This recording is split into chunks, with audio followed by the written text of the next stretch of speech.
आज की कहानी है आत्मसम्मान। बहू, अगर तुम्हें इस घर में रहना है तो डीएनए टेस्ट तो करवाना ही होगा, शुभ्रा की सासू माँ ने अल्टीमेट देते हुए कहा। सौरभ, आप अपनी मम्मी जी को समझाते क्यों नहीं? शुभ्रा ने अपने पति से गुजारिश की। मम्मी सही कह रही है शुभ्रा, इसमें परेशानी क्या है? सौरभ ने अपनी मम्मी की हाँ में हाँ मिलाते हुए कहा। सौरभ, आपको मुझ पर विश्वास नहीं है क्या?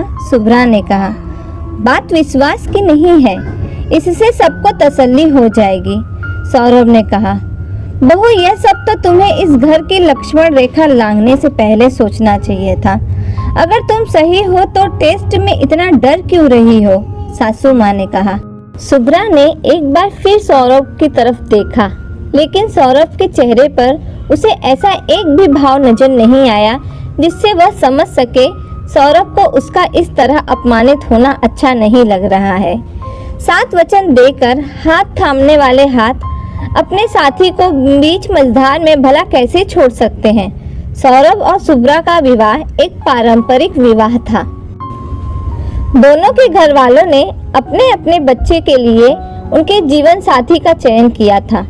सौरभ के पापा एक सरकारी कर्मचारी थे और सौरभ उनका इकलौता पुत्र था। सौरभ एक दो दुकान पर अकाउंटेंट का काम करता था। शुभ्रा ने टीचर ट्रेनिंग कर ली थी और सरकारी स्कूल में टीचर बनने के लिए विभिन्न परीक्षाओं की तैयारी कर रही थी। शुभ्रा एक होशियार लड़की थी, अतः उसके एग्जाम पास करने के पूरे अवसर थे। फिर भी शुभ्रा के पापा ने उसका विवाह सौरभ से तय कर दिया था।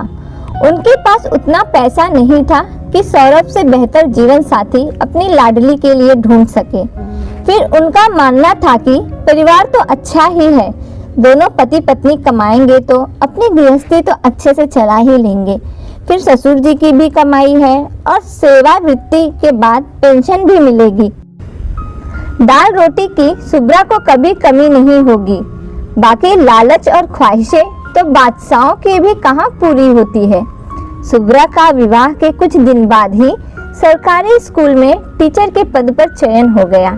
नौकरी शहर से बाहर लगी थी। उधर शुभ्रा की सरकारी नौकरी लगते ही सौरभ ने काम पर जाना बंद कर दिया। शुभ्रा ने सौरभ को काम पर जाने के लिए बहुत समझाया, क्योंकि खाली दिमाग शैतान का घर होता है। लेकिन सौरभ को शुभ्रा का समझाना उस पर अपनी नौकरी की धौंस जमाना लगता था। शुभ्रा को नौकरी के लिए नए शहर में जाकर रहना था। सौरभ कभी शुभ्रा के पास रहता और कभी अपने मम्मी पापा के पास।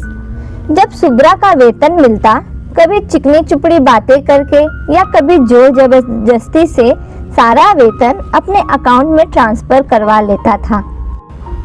आर्थिक रूप से आत्मनिर्भर होते हुए भी शुभ्रा एक एक पैसे के लिए सौरभ और उसके घर वालों के मुंह की तरफ देखा करती।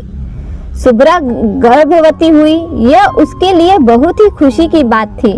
वह भी इस गलतफहमी में थी कि बच्चा आते ही सब कुछ सही हो जाएगा, सौरभ अपनी जिम्मेदारियां अच्छे से समझेगा।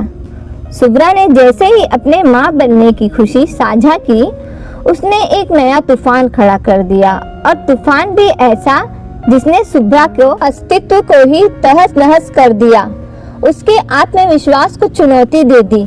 शुभ्रा ने अपने बच्चे का डीएनए टेस्ट करवाया और बच्चा सौरभ का ही निकला।